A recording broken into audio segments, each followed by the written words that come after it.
listening to the Pharmacy Podcast Network.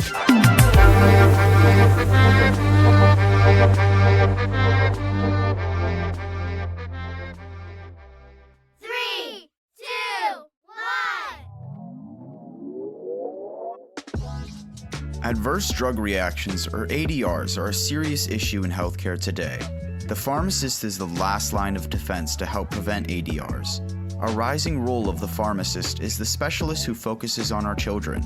Pediatric pharmacy ensures safe and effective drug use and optimal medication therapy outcomes in children up to 18 years of age. Currently, there are more than 1,450 board-certified pediatric pharmacy specialists, known as BPS. If you're interested in this expanding field of pharmacy, this podcast is for you. All right, everyone, let's give it up for our host. Listeners, welcome back to the Pediatric Pharmacist Review. I am one of your co-hosts, Justin Cole, and I'm excited to be joined by Mary Vong again today. Mary, how have you been? Been doing really well. It's nice and cool in Miami, so I'm really happy. How are you, Justin? I'm doing well. It's cool in the Midwest too, but I'm sure you probably aren't seeing snow or anything like that where you are in Miami. I wish, but no, it's like 75 and sunny.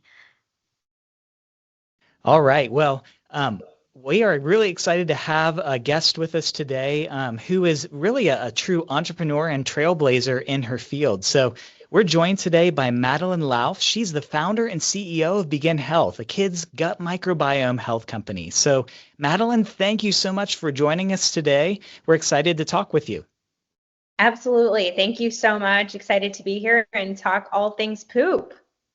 All right. Well, you know, when you're a pediatrics podcast, there's really nothing that's out of bounds when it comes to taking care of our kids, including fecal matter. So let's dive right in. So Madeline, could you tell us a bit about your story and how you even got to being the founder and CEO of Begin Health?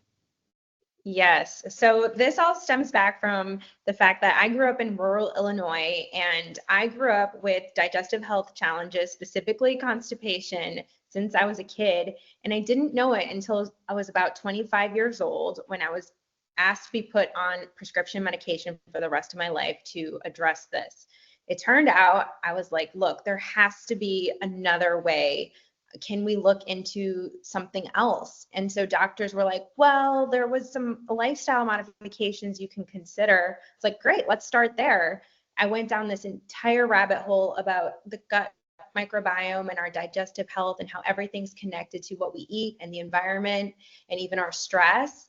And in doing that, I found and was able to really heal my own gut using lifestyle interventions and nutrition. And so I became incredibly passionate about this category. And I really believe that the gut microbiome is really going to power the future of our health and how we can support it today for lifelong health. That really identified a massive opportunity in kids, because kids are also struggling at astronomical levels, and there really aren't that many solutions addressing children, when it turns out that actually that is the greatest opportunity for impact for really building out our gut. From the studies that we're starting to see is that early age, the first 1,000 days, even up to a couple years old, is really the best time to invest in building a very strong gut microbiome. And so we are really excited at Begin Health to offer nutritional solutions and tools and education for parents to do that. That's honestly so cool, Madeline. And I love that you are like also on this vibe of like food as medicine and not having prescription drugs cure all, because that's definitely a camp that I'm in. And my background in nutrition definitely makes me really passionate about things like this. So we're so excited to have you on the show today. So bathroom anxiety and withholding behaviors in children are often overlooked because sometimes they just withhold and they're scared of the toilet is one of the things we see in a lot of our patients. But that can have a significant physical and psychological implication just because of this fear of withholding, of becoming fecally impacted. So what do you think is causing or contributing to this bathroom difficulty? Yeah, we're seeing this so much. The kiddos are scared to go. And I think it's because they're smart. They know that if something hurts, they want to stop doing that. And that's really related to some of the first, The challenges that happen with constipation is that you have harder stooling, they're more difficult to pass. You do have maybe a traumatic experience with one bowel movement that then triggers a downward spiral. So then they start doing the withholding. You know, sometimes you hear about the kiddos, they'll like push their cheeks together because they just don't want to go. And that leads to a further continued downward spiral, because now the more you withhold, the more inflammation or challenges that you're going to have in the digestive system. And so we're seeing a lot of that. You know, it really comes down to auditing different aspects of their lives to understand where those triggers are coming from. There's other issues too that are environmental. So a lot of times the withholding and constipation starts at different transition periods. A lot of times we hear when kiddos are starting to introduce solids as a time when new foods, new fibers are coming into their diet that they haven't quite had an interaction with. Another time is moving away from breast milk or infant formula to whole milk is another common time for those withholding behavior or just challenges with constipation. And then potty training, of course, now it's like a big kid thing, and they have to do things that are now different and new, and that can be scary. You're on a big kid toilet. Those things are contributing to some of this anxiety. And then, of course, we hear a lot during back to school when kiddos are a little bit embarrassed by maybe having to go into the bathroom. There's a lot of kids in the bathroom, or they just, you know, want to hide, especially from these new people that they might not know. So those are a lot of different reasons that contribute to all of this. And I'm hoping that we can talk through now more, what parents can do about all of this. Well, Madeline, I think that's a great transition to another question that Mary and I wanted to ask, and that is, what role can educating the parents and caregivers play in addressing these challenges that kids may face? This is just such a great thing because there's just so much parents can do, but it can feel a little overwhelming when it's like everything in our environment, our food is poisoning us. I personally sometimes feel, even with my family, there's landmines everywhere, right? You go to the grocery store and you're like, I can't even find a dressing that doesn't have, seed oils in it or what have you. But, a common couple things that I like to share with parents. First of all, for what education can they have to empower their families is really taking control of your grocery shopping list and knowing your labels. Look out for things and ingredients that you do not want in your kiddos. A lot of times, some of the more processed foods, of course, some of the seed oils, the extra added sugars, like those are things to look out for. If you cannot understand or read the ingredient, the chance that it shouldn't be in there is pretty big. So that's a really big one. Another one is promoting healthy gut habits with your kiddos. So, in my family, we celebrate bowel movements, right? Making it not be something that is essentially taboo or something to be ashamed about. So just establishing that routine and like talking to your kiddos about what they should be looking for in their stool. And as a caregiver and parent, really note the frequency, the texture of the stool. So looking at that Bristol stool chart is a really great reference point where it shares, essentially, you can look at what stool your kiddo had and compare it to, was it a little too hard, was it a little too watery, and that can help inform you what dietary changes you might want to be implementing. But other signs that parents should look out for is that, a lot of times parents think that their kid goes daily, or even yourself, you go daily, like you're not constipated.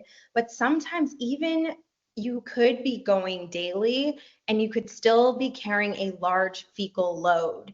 And so other signs that parents can start to look out for that are related to potential signs of constipation are frequent bedwetting. That's one that we hear about commonly because the kiddos are so constipated that essentially it's pushing on their bladder. Other signs to look out for are soiling, accidents, or skid marks in underwear.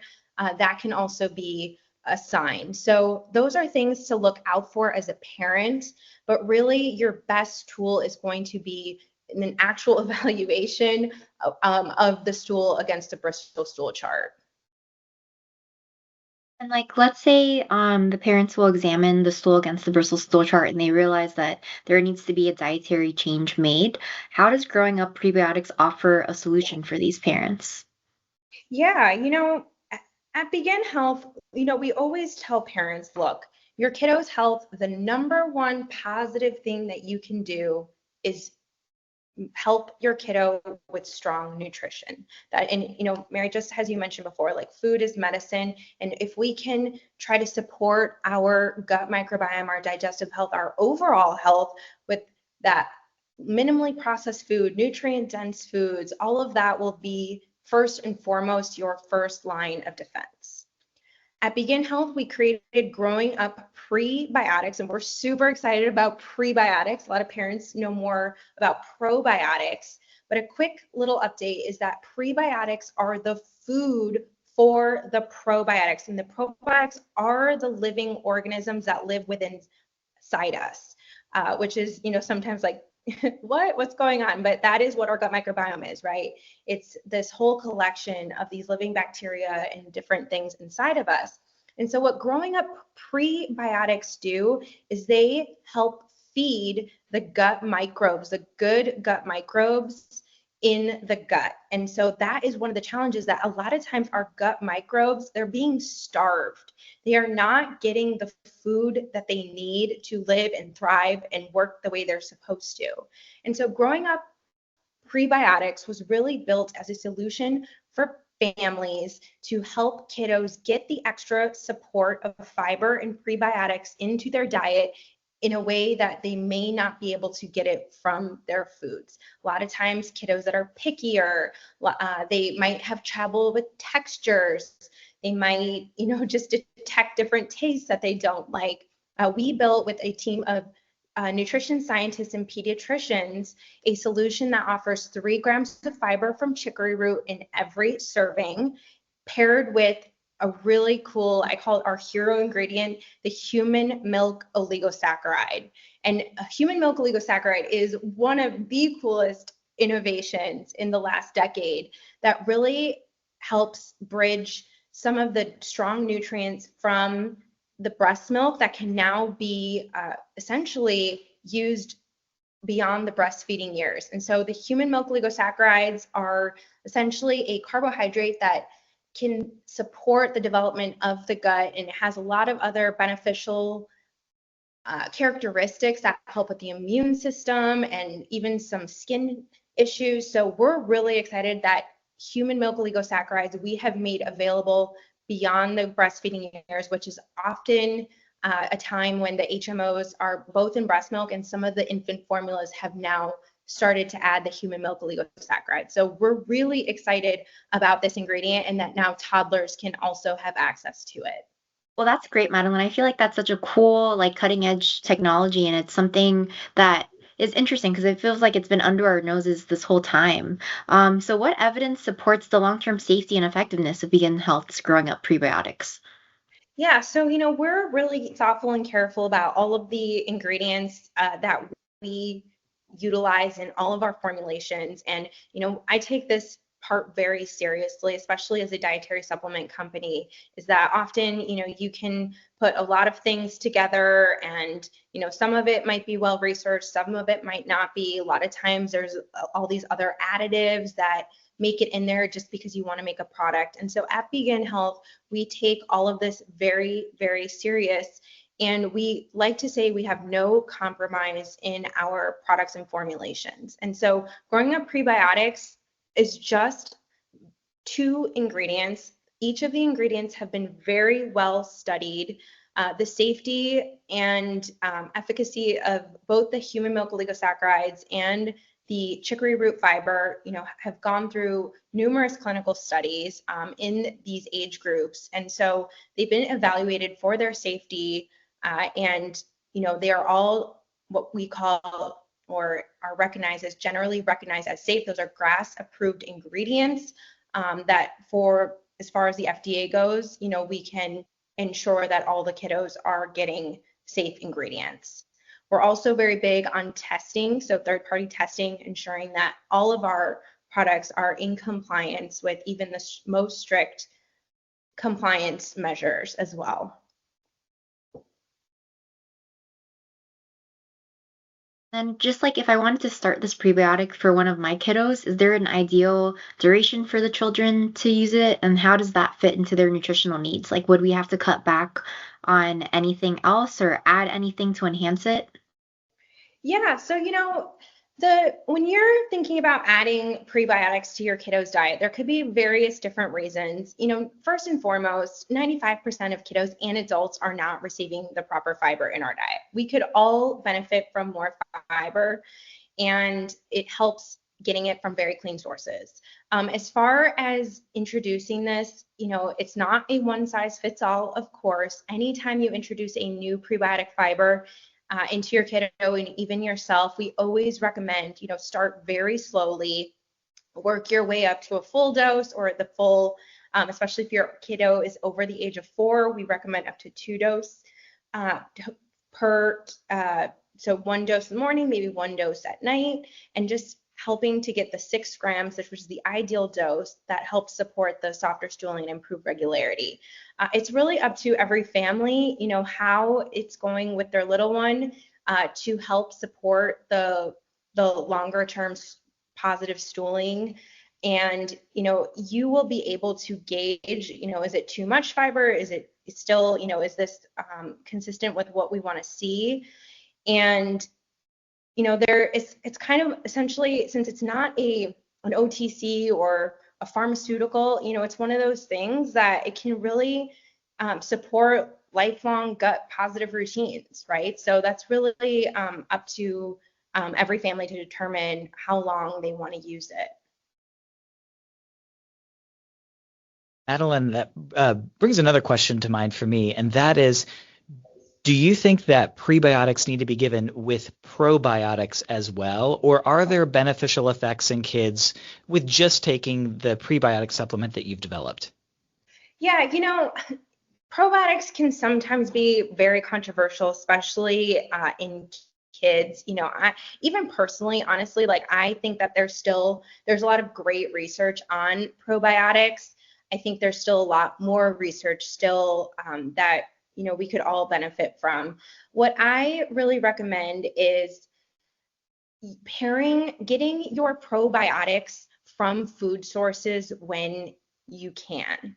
And so for kids, that usually means getting it from yogurt or a kefir, morning little smoothie, something like that has the living probiotics in there, that then when you add a prebiotic, they can really work together to feed and support the gut microbiome. And that's what we talk about when we say that these prebiotics and probiotics really work synergistically together, meaning that they essentially one helps the other.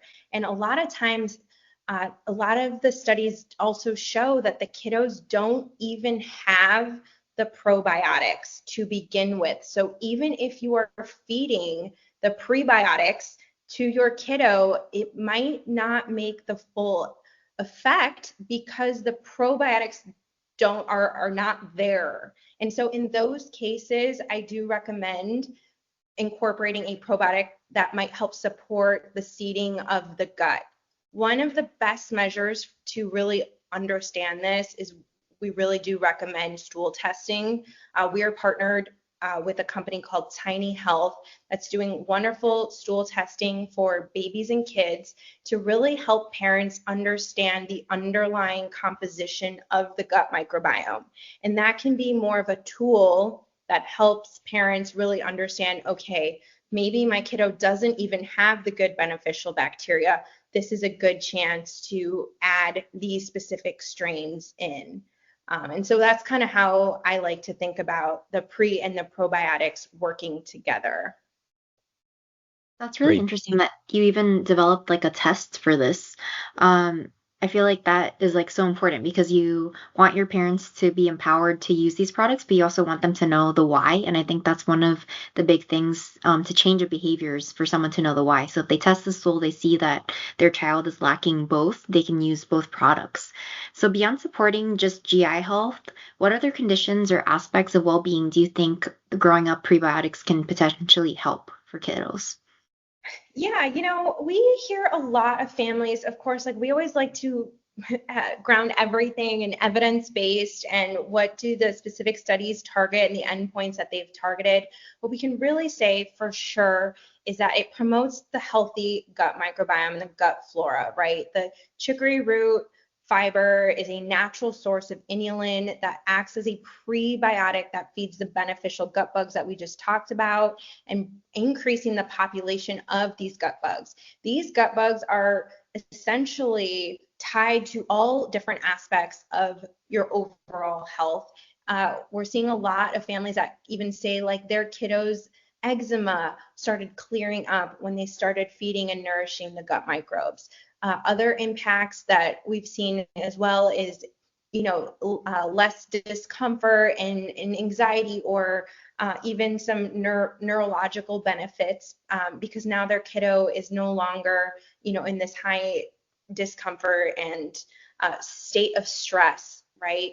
So there's that mind-gut connection that is positive as a halo effect of improving the gut microbiome. A lot of other times studies do support improving in the immune system. So just stronger overall health, kiddos that have less frequent sick days, that kind of stuff. So overall, I really truly believe, and what we're learning more and more from the studies is that our guts really do power, essentially, I call it like the control center of our health, right? And if we can start to unleash the power of our gut by supporting, feeding, and nourishing it, we can start to see these whole body overall positive health impacts.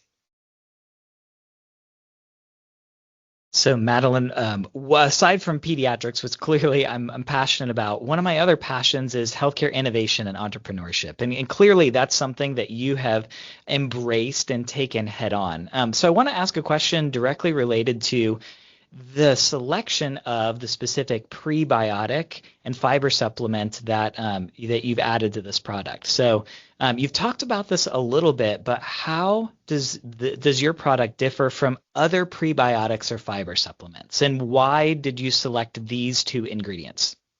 Yep. So, I'm always the number one person, again, to say, look, like if you can get your fiber in a clean source, get it. We are supporters of it, sometimes even trying other prebiotic fibers. They all do serve a specific function. The reason we selected chicory root fiber specifically was we found the greatest support in the clinical research that existed for this category, which is toddlers and kids. And it also worked very well in being textureless and tasteless. And so we identified that one as the one we wanted in this product.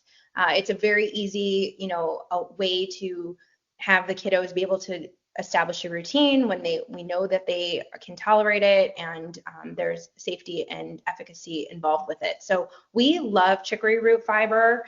And then, of course, the HMOs, like we really were pioneering the HMOs beyond breastfeeding years, which was why we wanted to incorporate all of this. But beyond all of this, I think for us, what was really exciting is like, you can just support your overall gut health in general, and growing up prebiotics does that. If you know that you need a little bit of a bridge, let's call it that, like if it's filling a gap in your diet, right? But the second thing that we really formulated this product to do was to help kiddos with more softer and frequent stooling as an alternative to long-term laxatives. And that's a huge topic that we can talk about. But the kiddos are struggling to poop at really astronomical levels, as we talked about, and there's so many different reasons that we also talked about. But just to reiterate a little bit of that, we have increased C-section births. We have, which contributes to maybe not getting the full gut microbiome bacteria from mom at birth. You have decreasing rates of kiddos that are, using the breast milk as long as they possibly can. We have just all the processed foods, the antibiotics, like all of these things, the environmental factors that have kiddos struggling to poop. And the only intervention so far has really been over-the-counter laxatives. And so when we built Growing Up Prebiotics, we wanted it to be a way for families to have an alternative to those OTC options. Yeah, the OTC options I think they're necessary for some kids, but if you've ever like sat in on like a session with me, I always am the first to recommend some sort of like form of diet. So I'm like the biggest fan of chia seed pudding because I think it works wonders. But for patients who are on prolonged laxatives, how do you suggest that they use Growing Up Prebiotics to like kind of bridge that gap? Like, do they just go off the laxatives cold turkey? Do they slowly wean it in, or how do they weave this into their lifestyle? We were just speaking with one of our customers today because they were a family that tried cold turkey and it didn't quite work the way they had wanted to. Some families do cold turkey. We always say, especially the kiddos that are on a laxative per a prescription from their pediatrician, we 100% support. Please talk with your pediatrician to come up with a plan. One of the things that I really like back to stool testing or poop testing here is that if you're going to be on long-term laxative use, which we definitely don't recommend, of course, they have their place, as you're mentioning, is that you should consider taking a stool test to just understand your gut microbiome makeup and ensure that there aren't big changes over time to the gut composition because of the long-term laxative use. For families that want to consider transitioning, maybe laxative did work well, but now, it's time to maybe consider something that's more nutrition based, we do recommend a slow transition period. You can use both solutions at the beginning, but start to essentially use one more use the Growing Up Prebiotics, adding it into the diet, starting slowly, adding it daily, moving up to your full dose. And then over time, start to see if you are able to decrease the laxative use over time. That's the really important piece here. And hopefully that can have the least impact, shock to the system, to the little gut. So with your product being a supplement and not an OTC, naturally that means that there might be barriers financially for some families because it just means that often insurance companies don't cover these supplements. So I'm just curious to get your take on this. For you at Begin Health, are you able to help to positively navigate or advocate for policy changes that better support families that are seeking proactive gut health solutions like your own for their children? Yes, and this is definitely a hot topic now. I'm very hopeful that, now it seems that kids' health has really become center stage in the national conversation, and we are all so supportive of that because, kids deserve better health opportunities in America. And one of the things that we have struggled with, in the past was as you're exactly mentioning, some of these OTCs are just more affordable because they have insurance or other HSA benefits, et cetera. And so what I'm hoping for is, number one, just more adoption of preventative measures that are tools that families can use that do have some of these financial benefits. But the positive thing about the way that insurance or HSA works, as far as we've found out, is that as long as a parent is able to have a written prescription from their pediatrician that says, I recommend or whatever, the Growing Up Prebiotics, Begin Health, the parent can just hold that and have it and then they can use their HSA dollars or on the product, because really it's incumbent on the families to just prove that this was a medical need. And so that's how some families are navigating this. But I am hopeful that there will be even increased opportunities that make it even easier for families. That's so good to know. Like, I love these tips and tricks because I think at Perfecting Peds, one of the biggest goals we have is just like affordability and just making sure that things are very accessible to all of our families, since the majority of them are like Medicaid families. So I guess just follow up to that. When they write a prescription, does it have to specifically say like growing up prebiotics, or does it just have to say I recommend prebiotics, or like does it have to specifically say like a dose or The something for brand, that's a great question. I wish I knew the answer. What we were essentially advised based on our legal team was that if the prescription wrote out specifically, growing up prebiotics is recommended per the patient, and just having that little note essentially as proof in your documentation, if you were ever to be audited or something like that, you could always present that. But that is all that it's required, if you will. Oh, that's super helpful.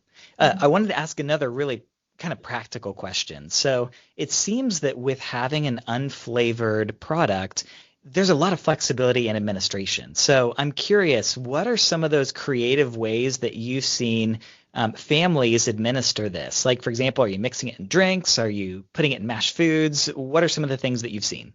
Yeah, so it is very versatile in that way. Oh, we always say water, milk, yogurt. A really cool feature for the prebiotics is that they are not sensitive to heat, which is common for probiotics. But since there are no living organisms in our product, we've seen so many different creative applications, including baking them into muffins, baking them into pancakes, just ways that kiddos just won't be able to notice it, are all ways that, we see different applications of the product. You can even, make smoothies. It's a really a versatile way in that way. honestly makes it so fun. You have like my wheels turning now. I'm like, ooh, this seems like fun. Yeah, Prebiotic yeah. I've pancakes, even like baked it into oat bars and cookies. So obviously everything is gut health positive, using top ingredients, but yeah, there's definitely some flexibility there.